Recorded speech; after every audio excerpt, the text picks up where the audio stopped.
Le projet du Lido, il est très simple.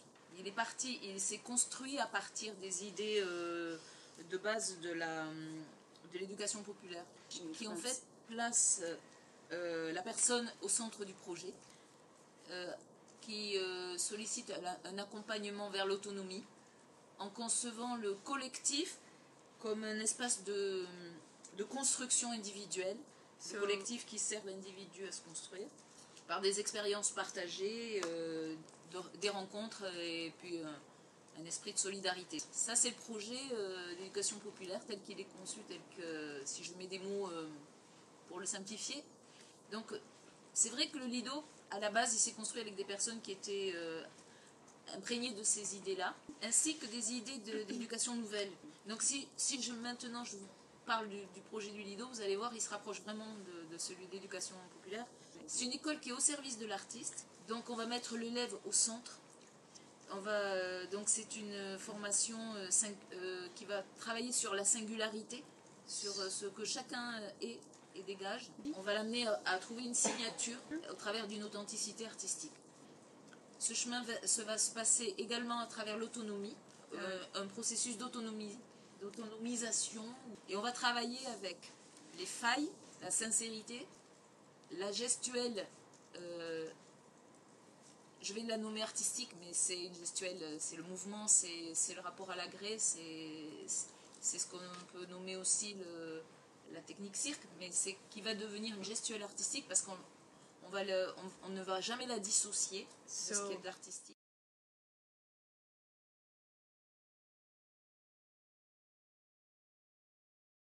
À l'atelier recherche dont je vous parlais précédemment, ben ça se passe comme ça aussi. C'est simple, c'est vraiment très simple. L'élève va venir présenter un moment de ce qu'il a envie en première année, parce que je vais rester au niveau de la première année parce que déjà c'est là que j'interviens, puis déjà ça permettra un peu de se recentrer. Et que ce soit dans toutes les années, ce seront les mêmes objectifs qui seront recherchés, les mêmes outils.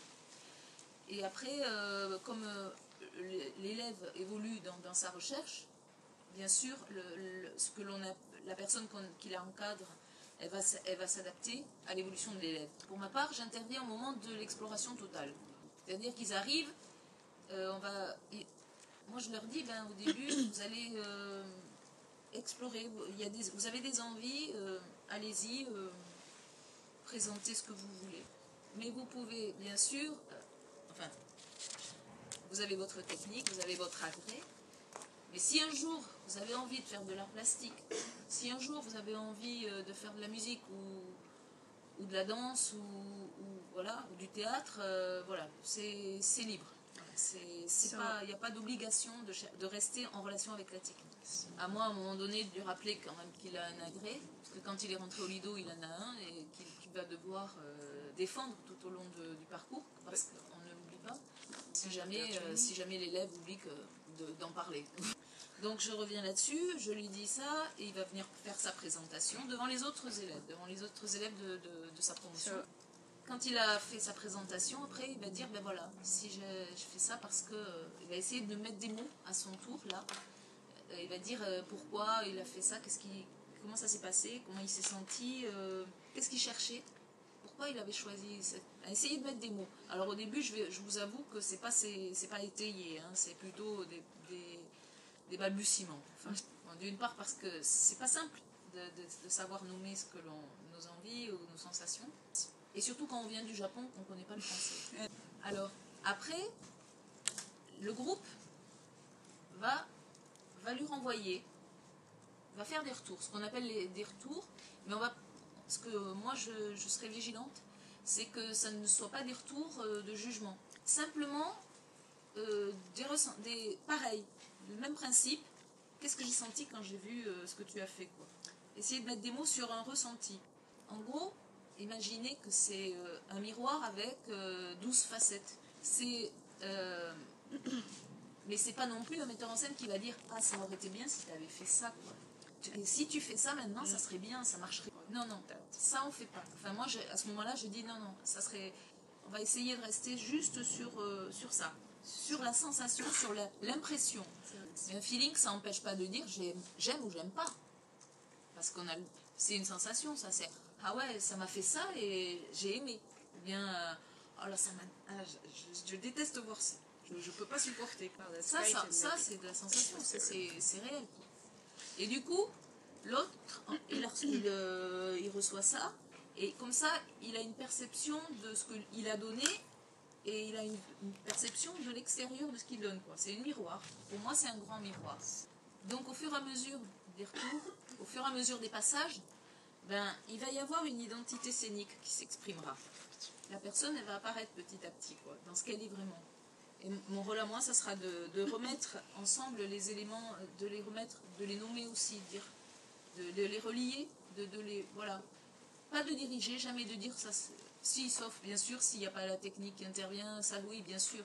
Parfois aussi dire, bon, arrête de faire ça, on a vu 5 fois de suite qu'on fait la même chose, on va voir ailleurs.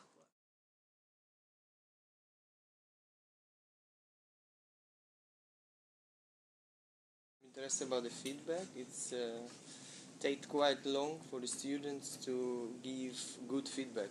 Mostly they stay in a polite way, friendly way. They're afraid to criticize a lot each other. And because I notice in our school we have every Wednesday the students they can show what they work on, or they work on the piece, or they work on the trick, or they work. And every time when the students start to give the feedback, they start usually with, I like a lot what you did, I like, but I like to hear something else.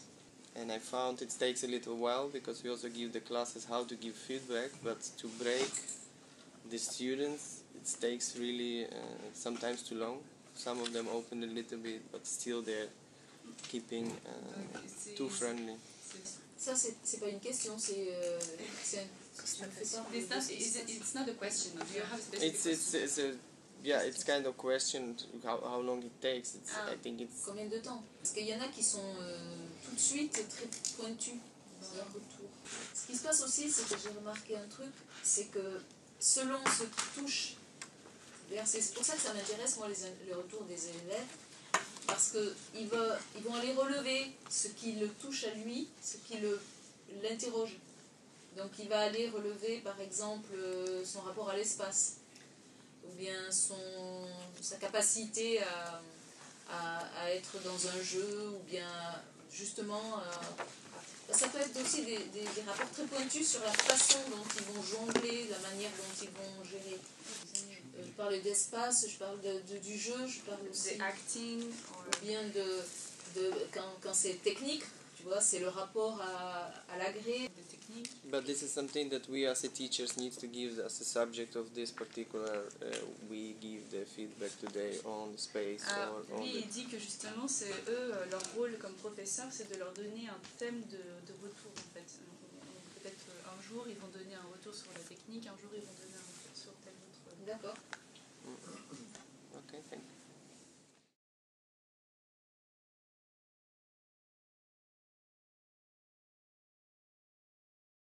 Par rapport à la deuxième question, pour gérer le niveau physique et émotionnel dans les moments d'improvisation, il faut connaître les limites de son corps, travailler les réflexes, développer les bons réflexes, se faire confiance. Donc certains d'entre nous étaient d'accord qu'il fallait contrôler l'émotionnel, et d'autres disaient plutôt qu'il fallait l'apprivoiser et lâcher prise. On pense qu'il y a une préparation émotionnelle et physique à faire pour gérer ces deux choses. Donc émotionnel en se connaissant soi-même, et la partie psychologique, et la préparation physique avec les cours de technique. Et juste pour finir, nous pensons que le public est séduit par la notion du vide et du vertige. Parce que là, on parle d'un contexte d'improvisation, un contexte contrôlé et de recherche. Mais après, on parlait avec Alexis, on s'est rendu compte qu'il y a un contexte d'improvisation en spectacle. Quand quelque chose ne se passe pas bien, il faut qu'on improvise.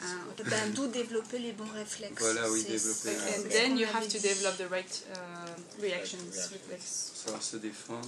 Et le rôle des professeurs est de travailler avec l'élève. La partie technique, les bons réflexes, pour qu'ils puissent savoir improviser quand ces situations So apparaissent. the Et savoir aussi utiliser l'erreur.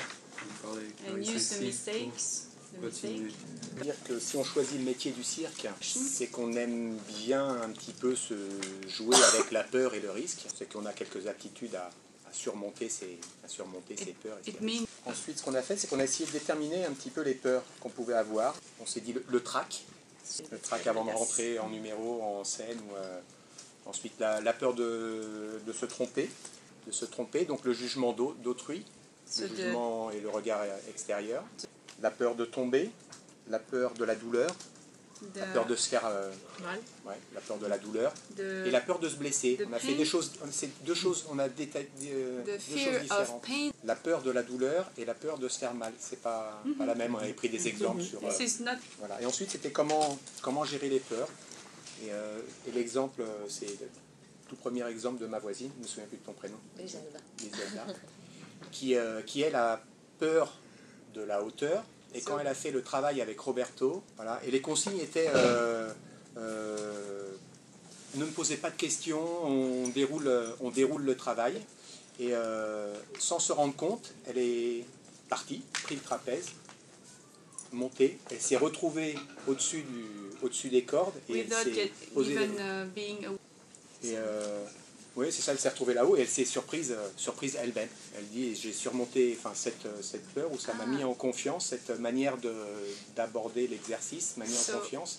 Actually, Et donc, ce qui nous semble important, c'est la mise en confiance de l'étudiant et vraiment de l'accompagner sur le plan technique et sur le plan aussi du théâtre et du jeu. to Qui sont follow. un petit peu ensuite dans les solutions, un petit peu So comment gérer sa peur. C'est vraiment de respecter les phases de progression need to de respect l'apprentissage, the thing. qu'elles soient techniques ou artistiques. Ensuite, il faut faire vraiment un travail sur sa peur et comprendre sa propre peur. Faire un travail sur sa peur et comprendre sa propre peur. Et savoir l'accompagner aussi. So the Tu veux rajouter un petit quelque chose sur cette notion de connaître? C'est le travail sur l'élève, que l'élève apprenne à comprendre sa peur et à la reconnaître. On a dit aussi qu'on pouvait faire un travail sur sa peur avant la séance ou après la séance. Donc essayer de faire un travail sur l'émotionnel. On a dit aussi que parfois, pour surmonter sa peur, il fallait être directif, ou il fallait être, ne pas non plus rentrer trop dans et de temps en temps bousculer la peur. pas trop réfléchir, alors. Être directrice, pas trop. Après, c'est tout. Ça, c'est pareil. On s'est dit aussi, c'est toujours le professeur qui peut dire oui ou non. Mais on se dit que de temps en temps, il faut le bousculer. Et en le bousculant, ça peut débloquer certains blocages. So we were talking about pushing it a little bit. I don't know. the balance between being really supportive and allowing a student to express all their fears, and other times when actually they just need to move and to get on, and that actually sometimes just pushing forwards enables more than doing Go. find the balance. On s'est dit aussi qu'il existait des exercices pour ça, enfin des exercices pour des exercices de confiance, que ce soit en théâtre et c'est plutôt basé sur plutôt des plus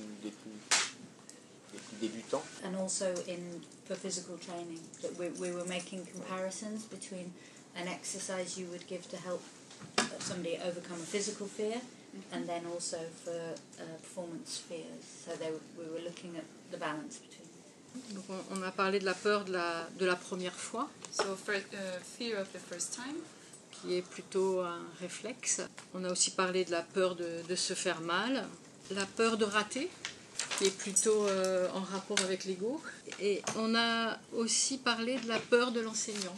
Alors après, on a eu une discussion avec Lucas qui pensait que c'était bien de ne pas dire que la peur était la peur, mais de l'appeler plutôt conscience du danger.